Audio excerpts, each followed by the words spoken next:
Welcome back to Entertaining London. Tim Curry with you. Rock and roll was born in America, but it came of age in Britain. Bands like the Beatles, The Who, and the Rolling Stones turned pop music into big business. Many of these artists are still going strong today.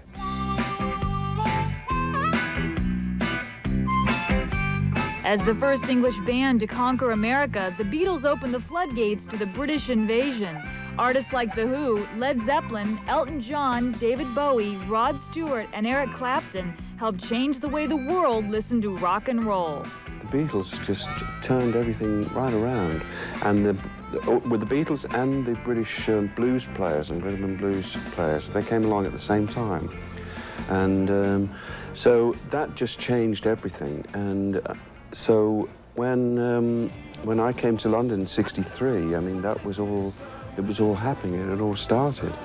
And then it was very much like being a musician or around musicians and in the centre of London was very much like sort of being a member of some kind of club. And what we had in the '60s was a generation that was kind of saying, well, I don't know what you're doing, but bloody great, you know, and everything. So you had this older generation to sort of rebel and bounce against and take from. To go to America in 1964 for the first time in your life, you know, and be there as an English pop star with a #1 record, you know, in an era when sex and drugs were both good for you, it was a very pleasant experience. That was what it was about. You played live to promote your records and you had to go and do a gig. The thing is now, of course, it was inevitable that it should become a business, and that's what it's about now. Bands make it in like one of two ways. I mean, either they're hyped to where they are, or they do it the hard way by playing little pubs and horrible little dives and working out their apprenticeship. And I found that bands that do it that way have got a lot more longevity than the hype ones. One band that knows all about career longevity is still going strong after 30 years. Ladies and gentlemen, in their first public appearance on the Bridges to Babylon tour, welcome the Rolling Stones.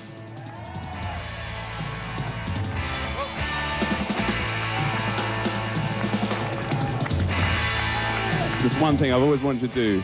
Hang on a minute. I want to ask the Rolling Stones a very original question. Is this going to be your last tour? Yeah, this and the next 5. Thank you. While the Stones helped define the turbulent times of the 1960s, another band, The Police, played a key role in the rock revolution of the late 70s. There were two very different things happening in London in 1977. That was the year of transition in England. It took a little while longer to hit America. You know, punks came in, they knocked down all the doors, they reinvented the wheel. Same E chord and A chord on a Marshall amplifier and a Stratocaster guitar, but different haircut. For Copeland, the key to success in music is the ability to make something old seem like something new. Very often those English groups are actually regurgitating American ingredients. Like the Beatles would be the first people to tell you that it was all Duane Eddy and Chuck Berry that got them going, same with the Stones and so on. And so even though it's English bands who make such a big noise over here, very often it's American ingredients.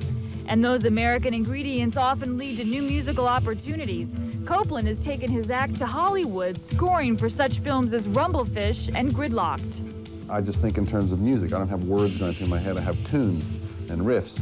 But the specific mission of the composer is to take a scene where something very specific is happening in the story, and you have to exactly tell the audience emotionally what's happening. Copeland isn't the only former rocker who's gone Hollywood. Between scoring TV shows and prepping for yet another Who tour, Entwistle finds time to draw on his contemporaries. I draw cartoons of rock stars, basically. You know, I'm working my way through the Rolling Stones. I've done the Who, Rod Stewart, Elton John. Got plenty more victims there. Though the Moody Blues are still going strong, frontman Justin Hayward reveals his true colors in an occasional solo album. That's the great thing with a solo album. You can just say whatever you want. You know, you don't have to be, you don't have to worry about the other people sharing that feeling that you have.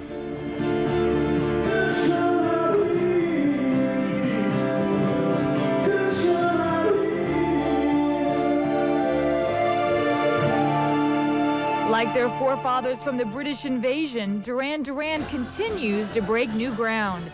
The band that became known for their innovative music videos in the 1980s has redefined their sound for the 90s.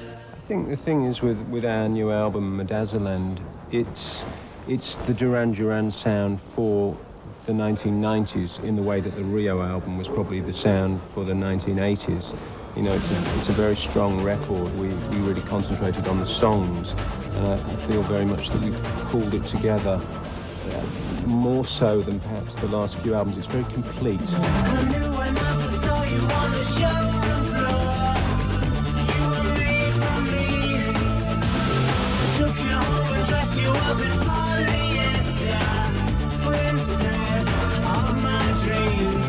Stick around. There's still more London rock coming up. And later, we'll turn on the telly and see which British programmes are warming up the airwaves.